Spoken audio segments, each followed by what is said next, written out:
We are rolling. Hello. Today is August, what is today? I said this a minute ago. August 3rd, 2018. And here is your reading. So, I used the 9-digit number that you gave me to draw 2 cards for you. This one I drew from the tarot.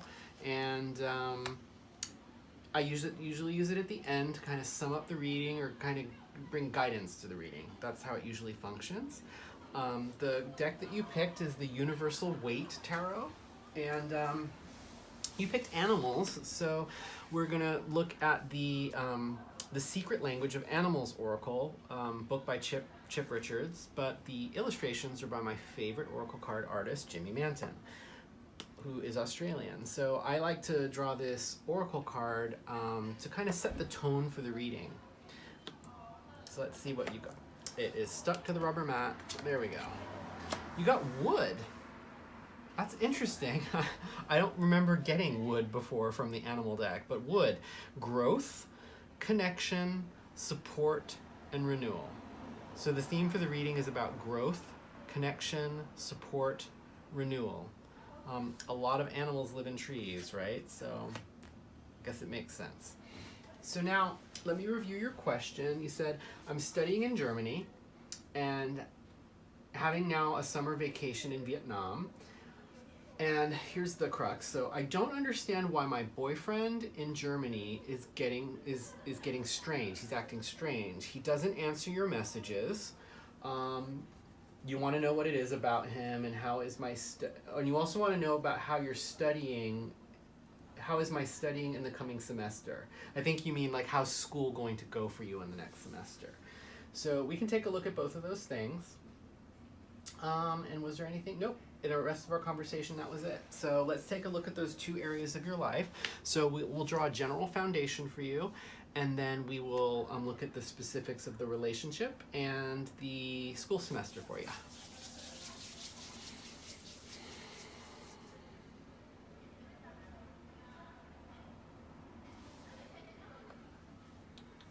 One, 2, and 3. So let's take a look at where you are right now. So things look like they are happening very quickly for you. Interesting. Okay. So the first one is the 8 of Wands. 8 of Wands are about will, passion, the desire inside you. So I think on the level of will, this card is usually all about speed. So like, you know, things are happening really fast right now. That's the basic definition. The other things are that, you know, the other definition of this card is that you can look at it that these projectiles, they're all facing in exactly the same way. So things are heading to a target, right? They are focused. So things are happening quickly and likely they are all focused right now. Focused either like in terms of your will, like what you wanted is materializing right now, and things are on target, or it could just be that focus, like meaning that, like, you know, where under normal circumstances or different circumstances there might be things might be spread out, and now they might just be more focused. The middle card, on the other hand, it's the Tower. So these 2 are major arcana cards. So these are basically milestones in your life. So the way I like to kind of describe it is like if these represented a meal. If I asked you what you ate for breakfast on Monday, you probably don't remember, unless you eat the same thing every day, like, or what you ate for lunch on Monday, you probably don't remember. But if you had made a special reservation for Valentine's Day to a very expensive restaurant, you would remember the meal. It was a milestone in your life. So these are about, like, you remember the meal, right? So the Tower came up for you and it's reversed. So what's going on in the Tower is that things were good. There's a crown up here. So the crown is usually like the crown of success when things have been really good. But then like something has happened. So there's a lightning bolt that has struck the top of the tower. So now the tower's on fire. The people have kind of jumped out with their lives. And basically what the tower, in terms of the journey of the tower, is it's like it's a period of time when things need to be shaken down, like or not just well basically you're being shaken down to your foundation, right? Things are being destroyed and you're having to kind of like start over and rebuild. Now, it's also reversed. So I read reversals in two ways. I would say that this is either going to be a tough slog, or I would say that it could mean that it's going to take a long time. So usually in relationship readings, this could mean a breakup, right? So you said that your boyfriend isn't really texting you anymore, so this could really be representative of a breakup. Now, the star, however, it's the very next card in the sequence, which I think bodes really well. So usually, things are happening quickly, like a lot of stuff over here. Things are being shaken down to their foundation. So like things are being destroyed so that they can be built up again. But the very next thing that happens after the tower is when you're rebuilding, like, you know, everything's just been destroyed. So now, you know, the clouds retreat and now a star comes out. So a star is where it's like, where can you be a star is part of the advice of this card. But also it's about, you know, this is the first light in the night sky. After you come out of the darkness, the night sky, a star appears. This is like the new hope. This is like when you rebuild. This is like you, the spark inside of you coming to life again. After you've had this rupture in your life. So things look like they're about to be like really bad. However, it looks like you will probably have a quick recovery though. Like there will be like, there's optimism here, and there's going to be like a renewal in your life that will really carry you. So so let's, before we get to school, let's look at the relationship. So I'm going to do like sort of the standard like analysis of the relationship of relationship energy. I'm going to draw 3 cards for you. I'm going to draw, well, for the reading, I'm going to draw 3 cards. I'm going to draw 1 card specifically for your energy in the relationship, 1 card for that of your boyfriend, and then a card of the relationship energy. What is it when the two of you are together? So let me pull 3 more cards for you.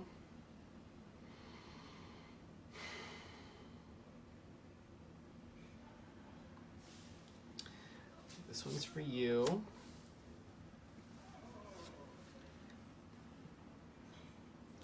This is your boyfriend. And here's the relationship.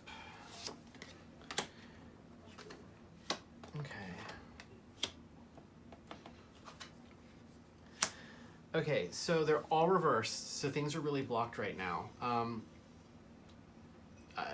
I think you know that too, because he's not texting you back, and you guys are separated. You're on different continents right now, right? So I think your energy of the relationship, the basic definition of this card is boredom, but it's deeper than that. So you have a guy who's sitting under a tree, and he's looking at 3 empty cups, and he's forlorn. He's just kind of like sad, dismayed, and the problem is he's so focused on these 3 cups that are empty that he's not noticing that there's just like there's a hand coming out of a cloud offering him another chalice.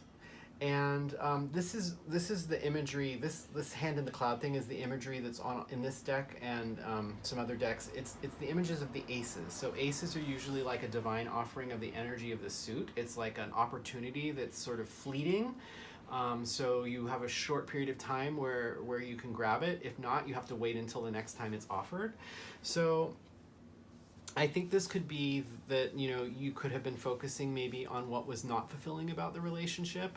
The cups are about emotional fulfillment and emotions, the relationship itself and whatnot. So if you were focusing on what was kind of going wrong, and not being either grateful for the things that were going well or noticing all of the positive offerings of the relationship, I feel like that might have been the energy.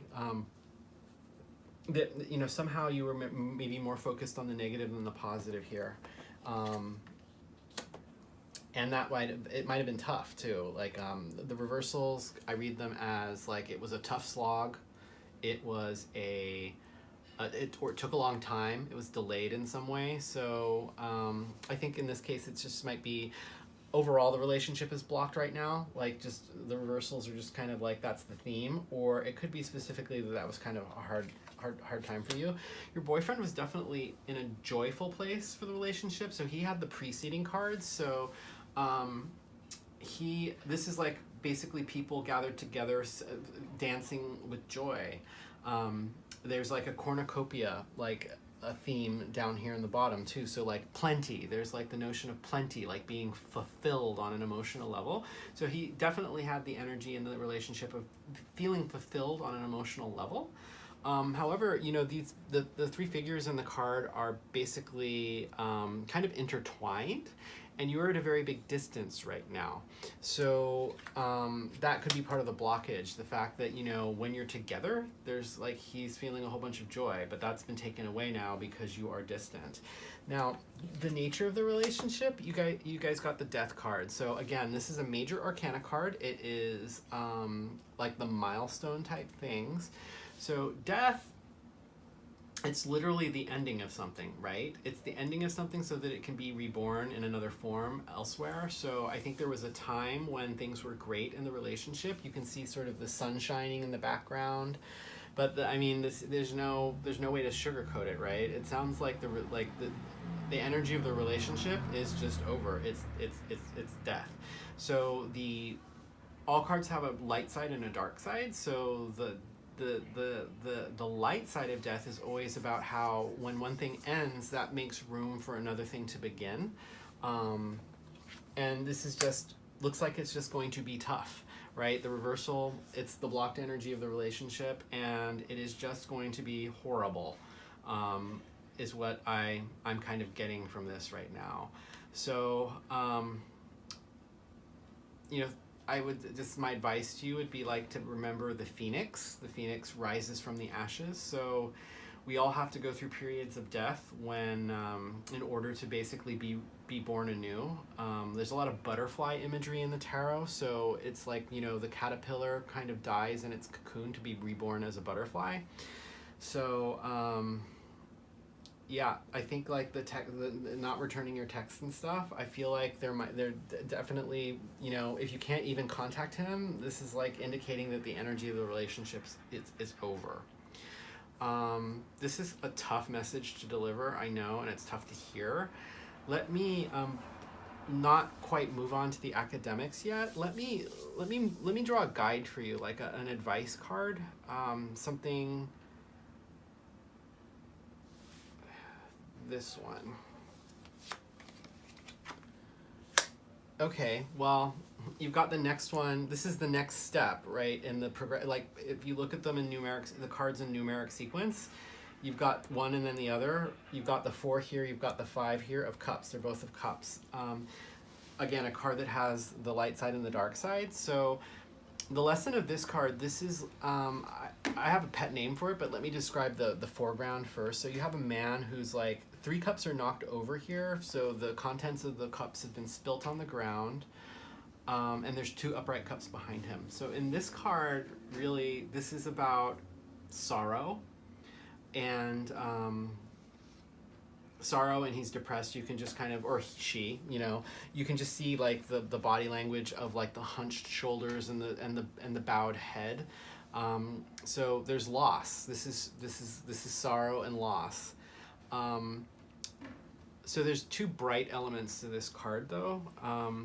So when you're focused on what you've lost, one of the ways to deal with that is to remember that there are things that there are still fulfilling and wonderful things in your life. So those are the cups behind him.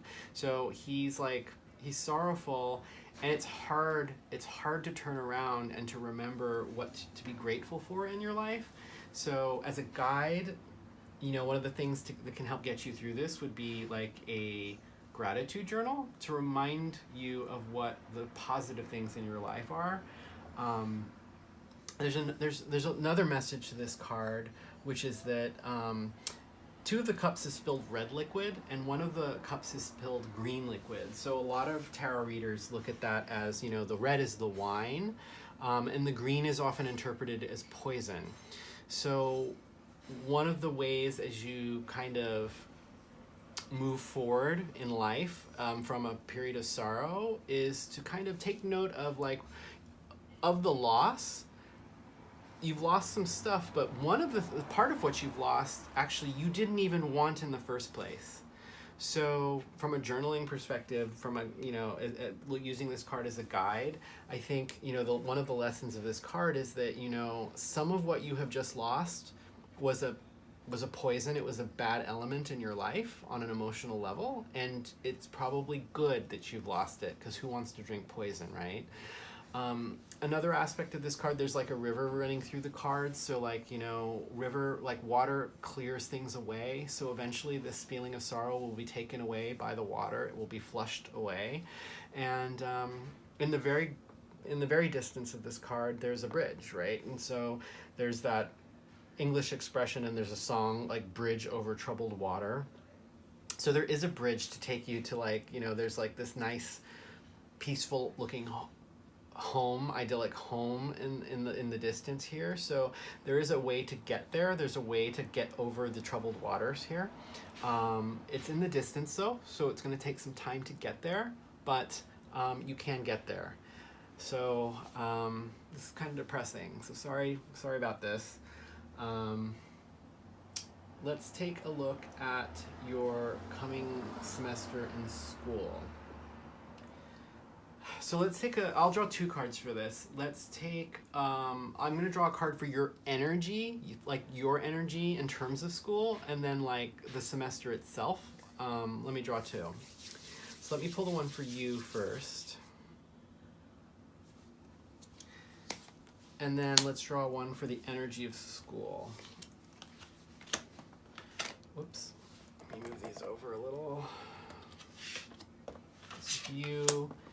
Energy of school. Okay, so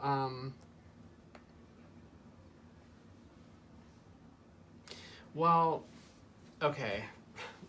So in a romantic reading, this card normally means deception and cheating. And in fact, it's kind of interesting because like these two cards came up in my last reading. This happens a lot where like there's echoes and like shared energy between like readings this way. So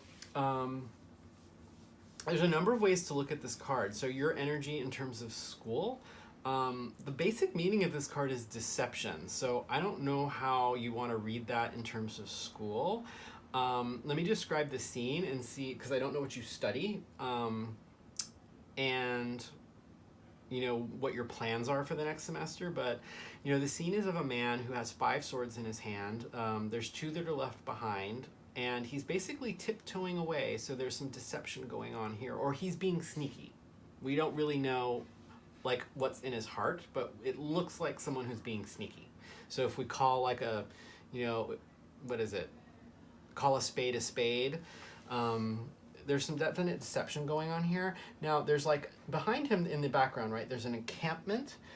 There's like, like over here, there's some tents. There's like even more, like between his legs, you can see 2 more tents off in the distance. So it's a large camp. And then over here on the left, there is like a group of, it looks like he's carrying a spear. So it's usually interpreted as soldiers gathered around a fire. And so he's basically stealing weapons from like an army encampment or some sort of like troops or something like that.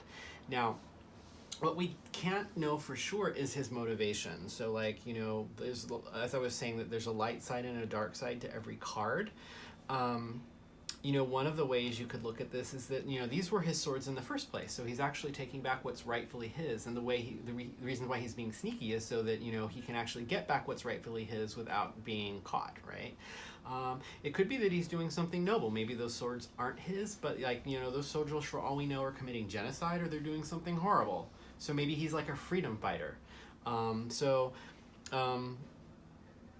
don't know what your academic schedule is, but I feel like something with school, like your energy, there's like sort of the energy of deceit, of struggle. Swords are of the mind, by the way. So swords are the suit of the mind. So it's about intellect, about reason, about rational thinking and whatnot.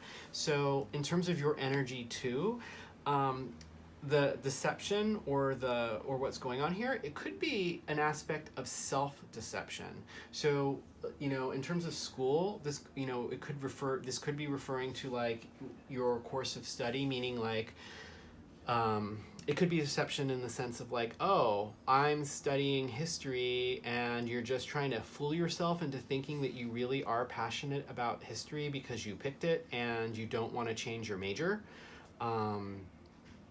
So I would definitely like, unless deception means something to you in a different context with respect to school, it might be, the lighter definition of where might you be kidding yourself? Like, are you kidding yourself in terms of like, are you taking too many classes? Like maybe 5 is too many and you only should be taking 4. And the deception is that you can handle the workload, but maybe this, is a time for some introspection about, where might you be kidding yourself, or where might you just be telling yourself something that you maybe know isn't true, in order to cope with school, or to maybe you're studying a subject to please your parents. That happens a lot, I know. But this is a really interesting energy to bring up in relation to school. But hopefully something here, hopefully maybe it resonates with you. Just, I don't know what's going on. To me, it's kind of weird, but to you, it might make sense. Well, hopefully it makes sense. Tarot readings usually do. Now, the energy of school, it's the moon reverse. So there's definitely going to be some difficulty here, but I love the moon card. So the energy of school, there's 2 big definitions, I think, that apply to school of the moon. So the moon as a planet, all heavenly bodies in astrology are called planets, even though the moon's not a planet. So, well, the moon basically, as it revolves around the Earth, the same face of the moon is always facing the Earth. So we see the man in the moon, we always see it, right? We never see the dark side of the moon because it revolves exactly once for every revolution around the Earth. So one aspect of the moon is hidden knowledge, right? Like the moon is about feminine energy, it's about intuition, so there's like sort of a yin energy to it, if you like know yin and yang. And if you just look at it from a wisdom perspective, it's that there's knowledge to be had, there's intuitive knowledge to be had, but it's hidden from view. So to me, the moon could be, and it was reversed, so that means there's some difficulty around this, right? It might take a long time, or it might just be hard. So if you were a researcher, this could be indicating that that your area of research, the information that you need in order to succeed, might be hard to find. It might be occluded. It might be just somehow like very difficult to come by. The other definition of the moon is, if you look at the scene, there's this crawfish that's crawling out of the water onto land. So it kind of harkens to Darwin's theory of evolution, right? Where life started in the oceans and then eventually came onto land. So we're witnessing in some ways an evolution happening of the sea creature that belongs in the water but coming up onto land. Now there's a path right before the creature, so the path like winds off into the distance, into the mountains, and it passes between these two towers. But also, to get to that promised land on this path, he has to really face up to these wild beasts. Now, dogs aren't really scary to humans, but to this little crawfish, he might be food to them. So there's definitely some challenges to this. But to me, the other aspect of the moon is that somehow for the semester, the energy of the semester is about personal evolution for you. Evolution that is going to be really difficult because this was reversed. So I don't know if this might like relate to any of the stuff I was mentioning over here. Like, are you overloaded and the evolution is that you have to figure out that you're going to be in school longer than you anticipate? Are you kidding yourself about what you're studying and maybe a change has to happen? Or maybe this is just like evolution in sort of like building upon what's already there.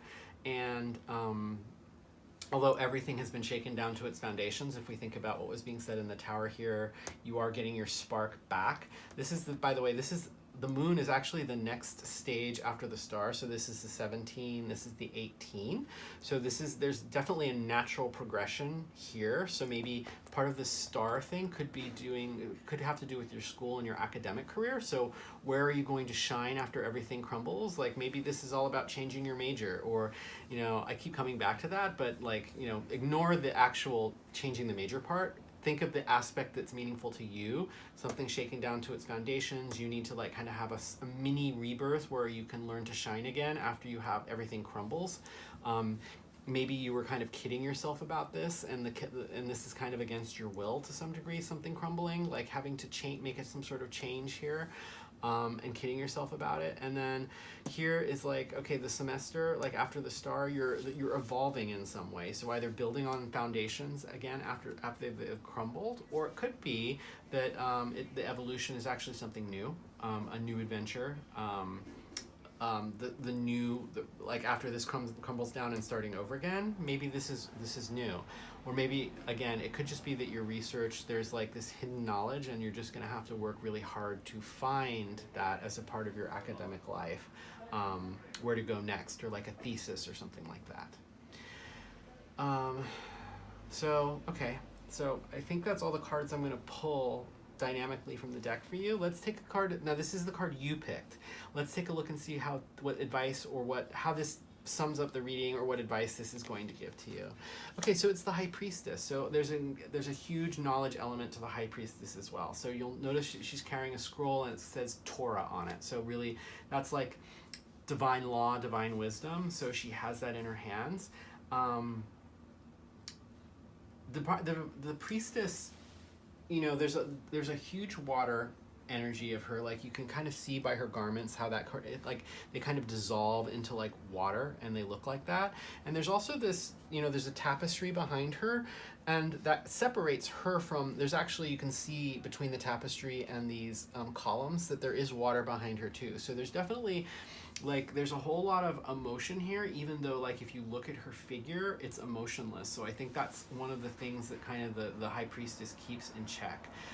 Again, there's this like moon energy. There's like a crescent moon here, and her crown is actually the 3 phases of the moon. So this High Priestess thing, there's like another element of this hidden knowledge. So I'm thinking like the moon is might for you be less about evolution and more about the hidden knowledge meaning, because what does someone go to a High Priestess for, right? The High Priestess is the keeper of knowledge for the temple. And so the advice for you is that I would say, like, where can you be the High Priestess? So when someone approaches the High Priestess, she decides whether or not she's going to divulge any of the information that they're seeking or not, or whether they have to earn it or not. If you think of the temple or the oracle at Delphi and the way things used to work, sometimes you had to earn the trust, you had to make an offering or whatever in order to even get access to the High Priestess. So if people are making demands on your time for, like, I don't know, research projects or something, the High Priestess would be basically like, I'm going to help you, I'm not going to help you, right? She has the knowledge, she has all of the power, but she also has choice, and she understands that she has choice because she's in a position of power. So I think that advice to you is like, where can you be the High Priestess in this reading? Now, this might also be from resonating with the relationship aspect. So right now you've been texting him.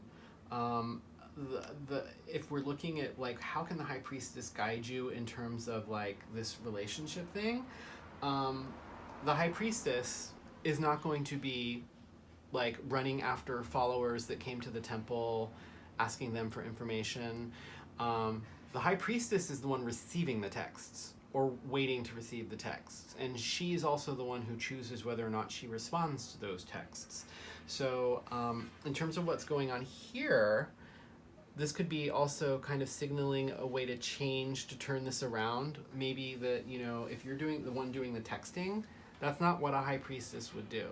The High Priestess would let someone else come groveling to her.